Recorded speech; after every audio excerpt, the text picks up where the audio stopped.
Nous méditons l'Évangile selon saint Luc, au chapitre 16, versets 19 à 31. Me convertir sans attendre. En ce temps-là, Jésus disait aux pharisiens, il y avait un homme riche, vêtu de pourpre et de lin fin, qui faisait chaque jour des festins somptueux. Devant son portail gisait un pauvre nommé Lazare, qui était couvert d'ulcères. Il aurait bien voulu se rassasier de ce qui tombait de la table du riche, mais les chiens, eux, venaient lécher ses ulcères. Or le pauvre mourut, et les anges l'emportèrent auprès d'Abraham. Le riche mourut aussi, et on l'enterra. Au séjour des morts, il était en proie à la torture. Levant les yeux, il vit Abraham de loin et Lazare tout près de lui. Alors il cria, « Père Abraham, prends pitié de moi, et envoie Lazare tremper le bout de son doigt dans l'eau pour me rafraîchir la langue, car je souffre terriblement dans cette fournaise. » « Mon enfant, répondit Abraham, rappelle-toi, tu as reçu le bonheur pendant ta vie, et Lazare le malheur pendant la sienne. Maintenant, lui, il trouve ici la consolation, et toi, la souffrance. Et en plus de tout cela, un grand abîme a été établi entre vous et nous, pour que ceux qui voudraient passer vers vous ne le puissent pas, et que, de là-bas non plus, on ne traverse pas vers nous. Le riche répliqua, « Eh bien, père, je te prie d'envoyer Lazare dans la maison de mon père. En effet, j'ai 5 frères. Qu'il leur porte son témoignage, de peur qu'eux aussi ne viennent dans ce lieu de torture. » Abraham lui dit, « Ils ont Moïse et les prophètes. Qu'ils les écoutent. » « Non, père Abraham, dit-il, mais si quelqu'un de chez les morts vient les trouver, ils se convertiront. » Abraham répondit, « S'ils n'écoutent pas Moïse, ni les prophètes, quelqu'un pourra bien ressusciter d'entre les morts, ils ne seront pas convaincus. » Prière. Je crois en toi, mon Dieu, je crois que tu es présent ici avec moi. Je me mets en ta présence, toi qui as tout créé, qui m'as créé, qui remplis tout.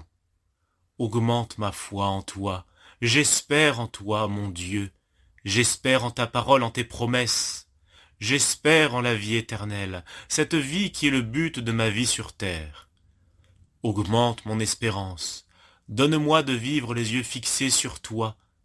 Je t'aime, ô mon Dieu, mais affermis mon amour, si faible et inconstant. Mets en moi ton amour, qui pénètre tout et consume tout. Demande. Seigneur, donnez-moi la foi. Premier point de réflexion. S'il n'écoute pas Moïse. Le riche demande à Abraham d'envoyer un ressuscité pour convaincre ses frères. La réponse négative d'Abraham est sans équivoque. Elle nous replace nous aussi devant notre responsabilité. Ne désirons-nous pas parfois que le Seigneur intervienne de façon éclatante dans notre vie pour nous convertir? Et étant donné qu'il ne le fait pas, ne restons-nous pas confortablement dans notre médiocrité, repoussant à plus tard notre conversion? En réalité, nous voulons être libres et, en même temps, convaincus par Dieu.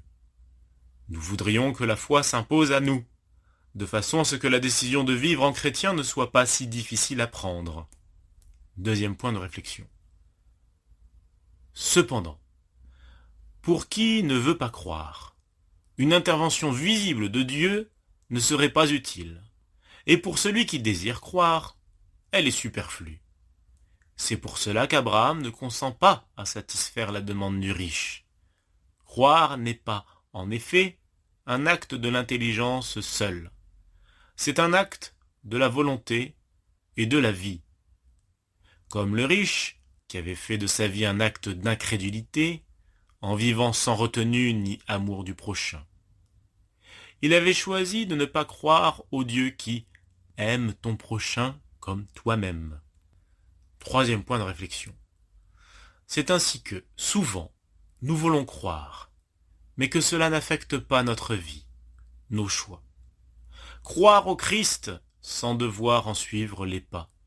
Garder le contrôle de notre vie pour nous rassurer de rester des gens bien normaux, de ne pas exagérer à la suite du Christ, finalement, de rester médiocre.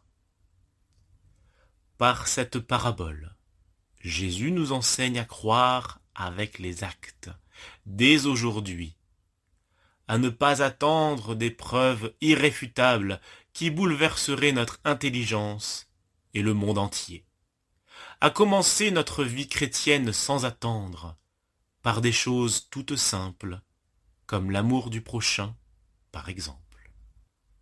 Dialogue avec le Christ. Mon Dieu, je crois, je désire faire de ma vie une vie de foi concrète et réelle, une foi qui transforme mon quotidien. Ô mon Dieu, donnez-moi la foi et accordez-moi de vivre selon vos commandements, que je n'attende pas pour vous suivre, pour me convertir. Résolution. Aujourd'hui, je reprendrai ma vie chrétienne par un acte concret de conversion, en particulier un acte de charité.